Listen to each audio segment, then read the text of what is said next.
Google has 3 billion monthly active users, billion with a B. That's a lot of people. Would you rather go it alone, or would you rather use their AI platforms to figure out where to place your ads and how to get the best results?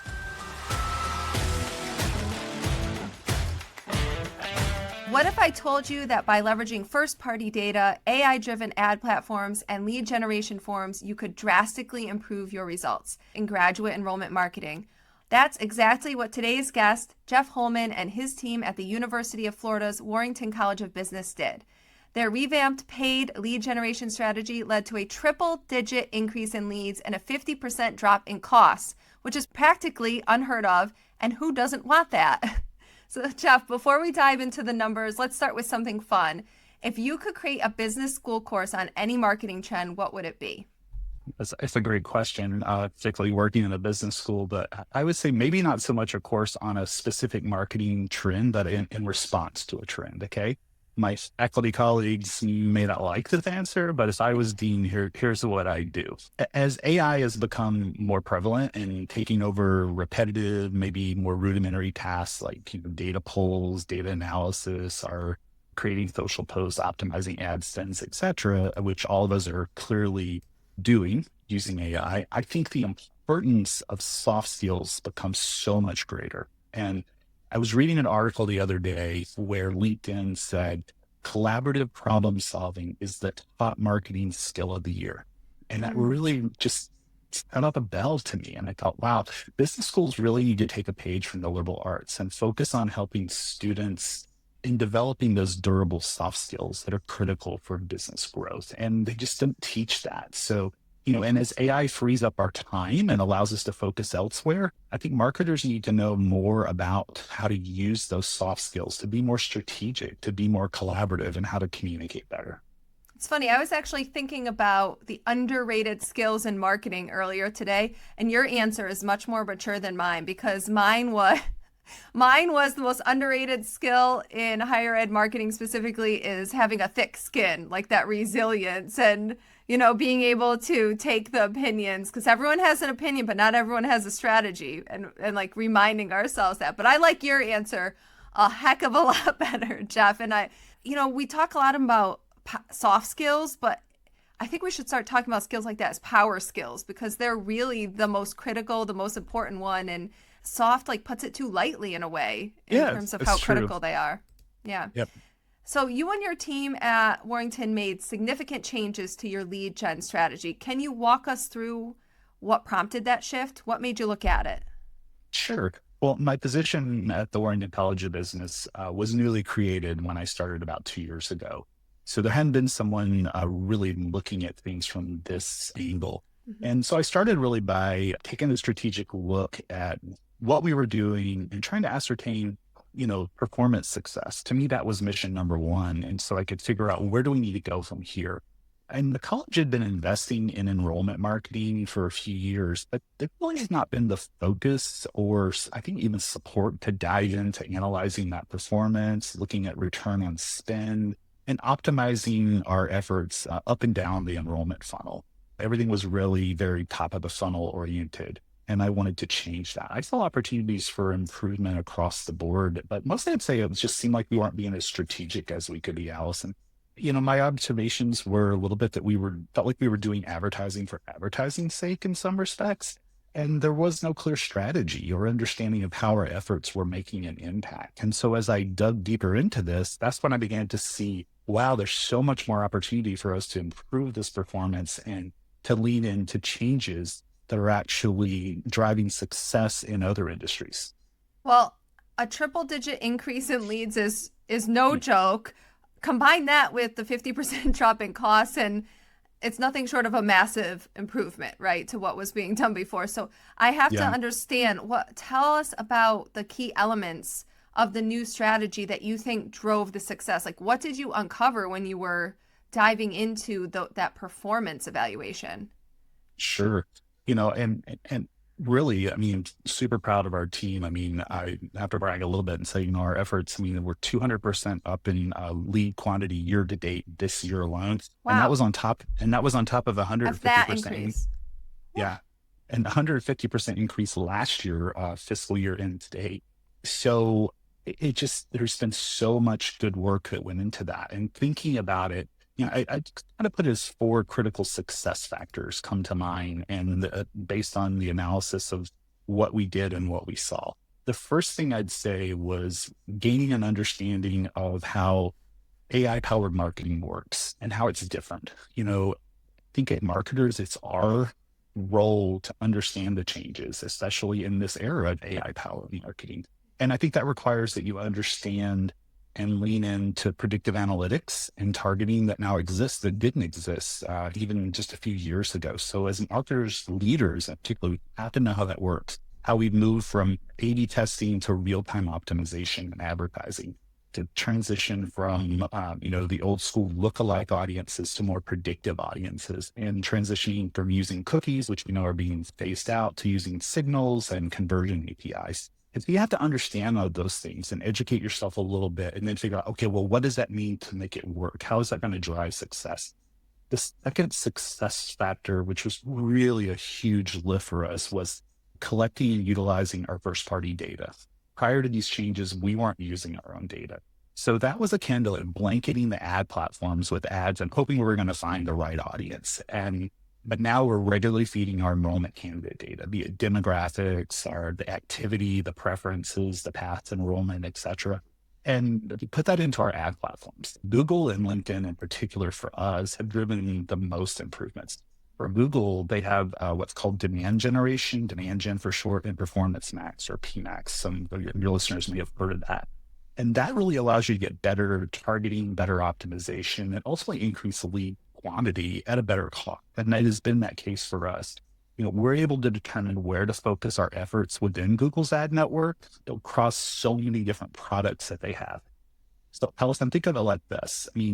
Google has 3 billion monthly active users, billion with a B. That's a lot of people.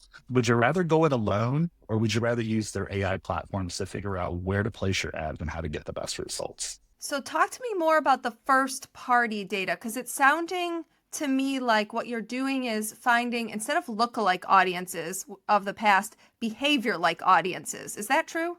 Yes, that's a big part of it. And that's, I think, what's really changed with AI powered marketing today.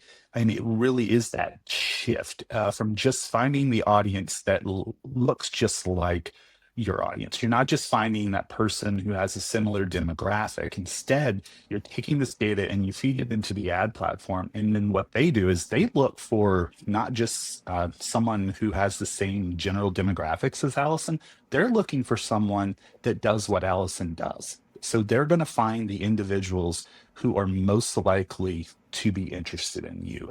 And so it happens so much more instantaneous now. If you put that data in there, it can immediately scan the data across their ad platforms and hone in on the people who have more common characteristics.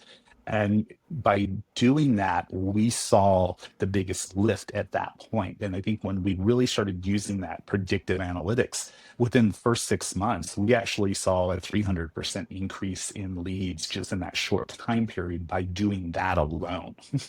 And are we talking, we're talking mostly about Google's ad platform, or also others like Meta perhaps, or are we really focused on Yeah, Google? it's Meta and LinkedIn are a big part of it Okay. as well. And so, actually, in the social platforms, I think you can have even greater success in finding those individuals because there's so much more user data that exists within those platforms. And so, that has been a big part of our success. More so for us with LinkedIn. We saw a lot of success with Meta initially, but it's kind of tapered off quite a bit. And I don't know how much of that is we're primarily marketing graduate programs, and that's really where our revenue is. And the undergraduates come in through the university admissions process, so we don't have to market them as a college. And I think the graduate audience really aligns a little bit better in most of our programs with LinkedIn. It's interesting because I do think part of the challenge in finding the grad students is they're not necessarily raising their hand saying, "Oh, I'm thinking about going to grad school," right? There's not a perfect definition for who that is, so it makes sense to me to try to find them based on behavior and not just simply demographics, like how old you are or where you're located, because a lot of times you just how do you know someone's ready for a career change? There's no one puts on their LinkedIn profile career changer, right? Yeah, and I think you just hit the nail on the head, and that's probably the big difference in the results for us. Is because, as I mentioned previously, we were just advertising generally across the board, so we were only really looking for those people who were raising their hand and saying, "I'm interested in going to grad school." So instead of waiting for them to declare that interest, we're actually going out and finding the people who are most likely to convert to become a lead, and they may not quite be ready, but we're going to plant that seed and get them into the funnel. One of the hesitations I think people have about relying on the platform and that platform's AI to sort of make those decisions is it can feel like less human oversight, right? Because it's kind of automatically making those decisions in real time, like you were describing, which has efficiency and we're getting to the right things faster, the right decisions, but there's a lack of can feel like there's a lack of human oversight. How do you balance that? I like to look at it as it's just part of our world now. That's probably another great business school course that should be mandatory. Yeah. Is how do you balance automation with human oversight? I think in many ways, fortunately for us, having that partner of an ad agency who's really collaborating with us, that's been most helpful in that automation because they're bearing the brunt of it. But even so, it's my role as the marketing leader to regularly review that data. And I'm constantly looking at it to understand trends, make recommendations about, where do we need to pivot and how? And then I lean on them to say, I don't see the results that I want to see Mhm. right there. The costs seem real high in that particular campaign for that program. We have about 25 different programs that we're marketing at any given time. And so we have different ones running. So look in there constantly. And that's really the human part. You don't get to just let go and say, let automation, let AI take over. There's no autopilot in marketing, I like to say. You can't turn the engine on and expect the plane to take off, fly, and land by itself. You got to pay attention to the data on the screens and you got to respond to the turbulence. And so it's just become even more important to understand what data is coming back at you and how to respond to it. We're just going to keep adding on to those courses people should take and the skills because Yep. the analytical aspect of it is becoming more and more critical in what we do. So as if it wasn't enough to have uncovered all of this lead generation strategy and revamp everything, and you've had great success there, you also built a lead engagement scoring model to help the admissions team focus on the best candidates. Talk to me about that process. Yeah. With so many leads coming in, we knew we needed to do something to provide some kind of system so our colleagues knew who the best candidates were so they could pursue them in their outreach. And I started by partnering with the Associate Dean of Master's Programs who oversees the admissions teams. And we wanted to put in place, a lead engagement scoring model to start, and as well as a dashboard that allows the admissions staff to see who are those most engaged leads.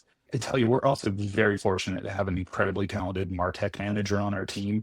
And if you're a marketing leader and you don't have a MarTech guru on your staff, then I would prioritize that need to guide your success. And no poaching our team member, please. Everyone's um, on your website right I know. now. No, leave her. I won't tell you who that person's name is. In all seriousness, so we're a Salesforce campus, and fortunately, within our digital marketing platform, there's a lead engagement scoring model that's built right in, and we chose to use that because it was already in the system and it captures the activity of all of our leads via all digital tactics. So every time they partake in some digital tactic from the starting to become a lead all the way through, it captures that activity and the activity forms the foundation of the engagement score. So working with the head of admissions to understand the potential impact in the need there, working with the MarTech and CRM administrators, and then looking at the platform itself and what we could do with the tool we already had, that really made the difference for us. It always helps if we can leverage something that you are already Yeah. doing or you already have. What were some of those engagement points or those activities that lead to a high score? What did you find that's valuable? Sure. So leads are scored in three categories. We have low, average, and hot. And the more activity the lead takes, of course, the higher the score because it's based on engagement. The activities that drive the highest score are tied to our most important conversions. So we give points based on the different things that they actually do. So registering and attending an information session, extremely important for us. So those have very high scores. Scheduling a call with an admissions representative. We want to make that voice-to-voice connection between a lead and our admissions teams.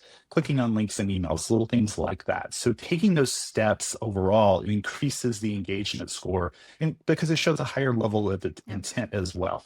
And I have to imagine it's good information because what they click on or what they sign up for, what that content is would be good intelligence for an admissions counselor as well. So the score, but also what the activities are and what they're engaging with, I would have to imagine is helpful.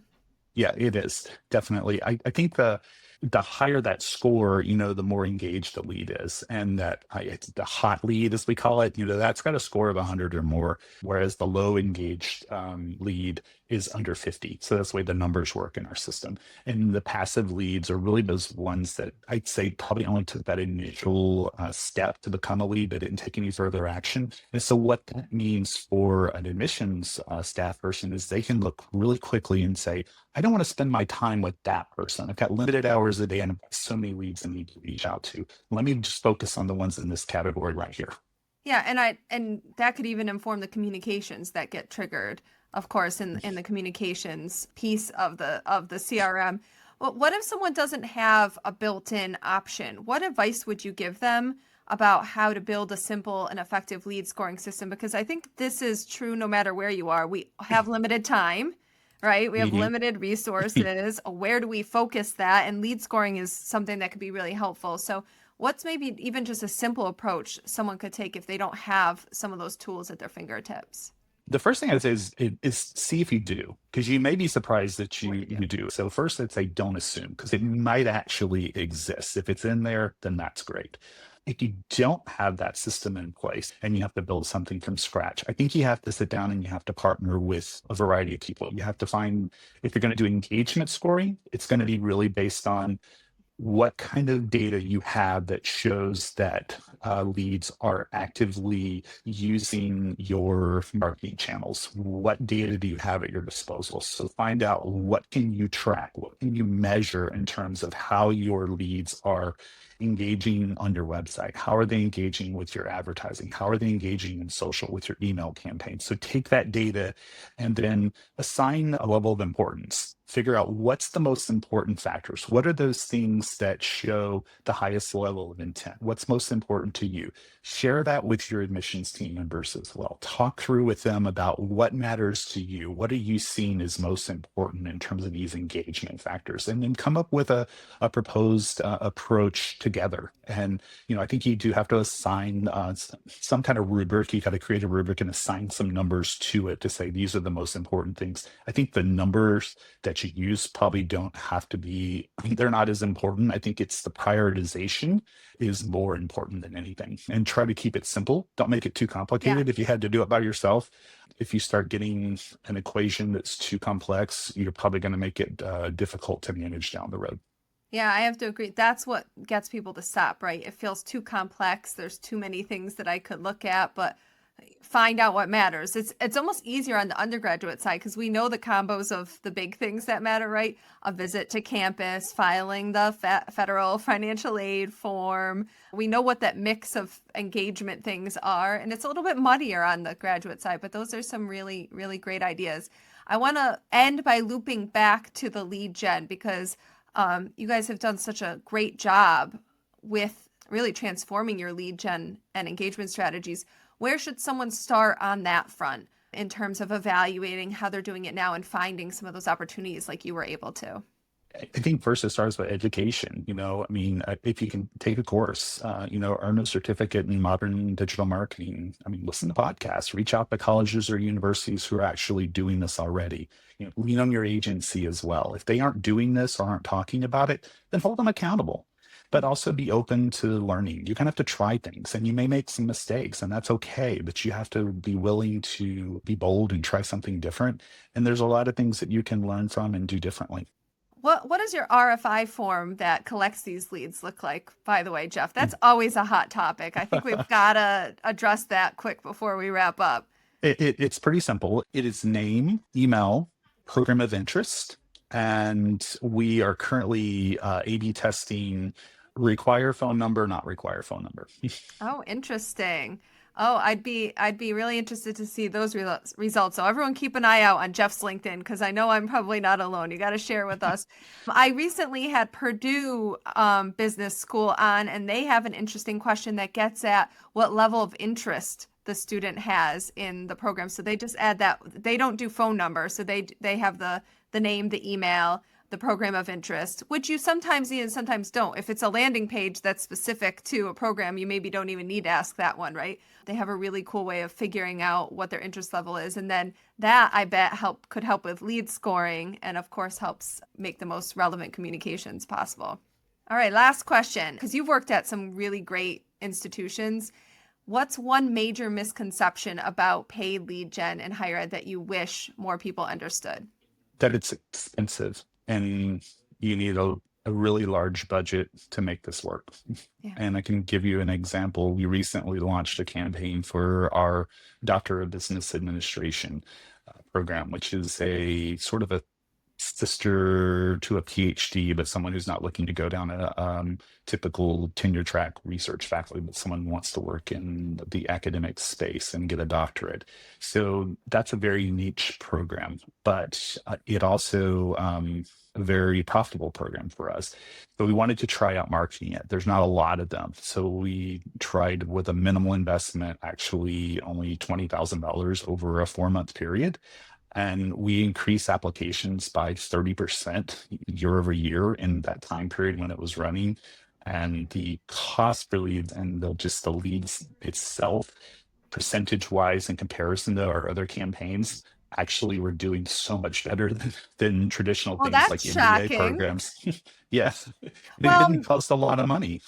Well, maybe it has to do somewhat with it's a bit less competitive because there aren't as many. I don't, but that's amazing because it's so niche. You would expect it to have a really high cost per lead. Yeah. All And you don't have to spend a lot of money sometimes. And even some of our more successful campaigns that we have for various degrees, we don't spend huge amounts of money. I mean, collectively, when you put all the dollars together over the course of a year, yes, you're going to have to, but you don't need to have millions of dollars. And so if you're a small, college within a university, or you're a small college or university standalone, you don't have to have the millions and millions to make this work. But start small and invest smart and see where your results are, and then show the results and make your case for why you can bring more results and you can drive more enrollment. Well, let's close out on that very actionable insight. Thank you so much, Jeff, for sharing your expertise with us. You're welcome. Thank you very much, Allison. It was a pleasure to be on with you. So for listeners who are looking to improve their enrollment marketing performance, start by taking a look at your data, right? Take Jeff's advice. And if you found today's conversation helpful, be sure to subscribe and share this episode with a colleague. And if your school has a creative enrollment marketing success story, we'd love to hear about it. Reach out to me. Until next time, thanks for listening to The Application.